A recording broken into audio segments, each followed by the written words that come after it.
U.S. voter registration ads popping up in Mexico, and we follow the money. It's not unusual to see voter registration ads popping up in an election year, particularly in a state like Arizona, which has become increasingly competitive. The problem, however, is when those ads start popping up in another country, specifically, Mexico. According to an investigation by conservative Tribune's sister publication, The Western Journal, voter registration ads seemingly aimed at eligible voters in the Grand Canyon state have been appearing on computers south of the border. Not only that, the ads prominently feature Arizona's Secretary of State Michelle Reagan, who is up for re-election this year.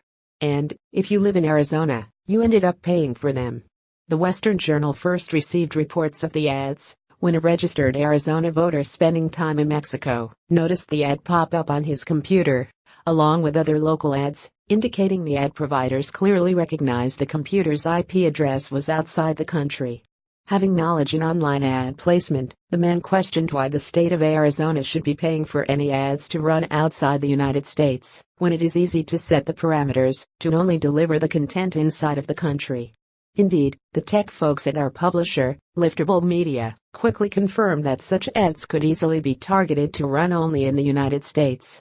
They added that cookies, files that track a user's internet activity and show ads based upon their interests, were likely responsible for the ads being displayed. Users who saw the advertisements had likely searched up or read about Arizona politics. However, given the nature of the ads and the politically sensitive issue of voter fraud, one would imagine this would be an instance where geo-limiting the ad to the United States would have definitely been a good idea. Equally problematic is the appearance of Reagan on the ad, especially since the first-term Secretary of State could be on the ballot this fall, and this was all paid for out of state funds. Matt Roberts, Director of Communications for Reagan's office, says that they weren't looking to court voters south of the border. "We are not specifically targeting people in Mexico," Roberts told the Western Journal. "All of the spots are limited to Arizona." As for Reagan's appearance in the advertisements, Roberts said that promoting voter registration is an important part of the job, and the secretary, along with her voting rights ambassadors and election staff, will continue to do so throughout her entire term. That said, I imagine the content might change when the secretary actually gets on the ballot, as it has in the past, he added. Unfortunately, Reagan may have a difficult time getting on the final ballot for Secretary of State, which makes her use of state funds for what amounts to a backdoor campaign ad problematic. Last July, the Arizona Republic reported polls had Reagan sporting a rather dismal 17% approval rating compared to 37% disapproval, citing a drive to usher even more dark money into Arizona's campaigns and a litany of disasters that have befallen elections on her watch. Among said disasters involve 500,000 voter pamphlets for a May 2016 special election not getting distributed in a timely manner and problems with polling places during the state's vital 2016 presidential primary.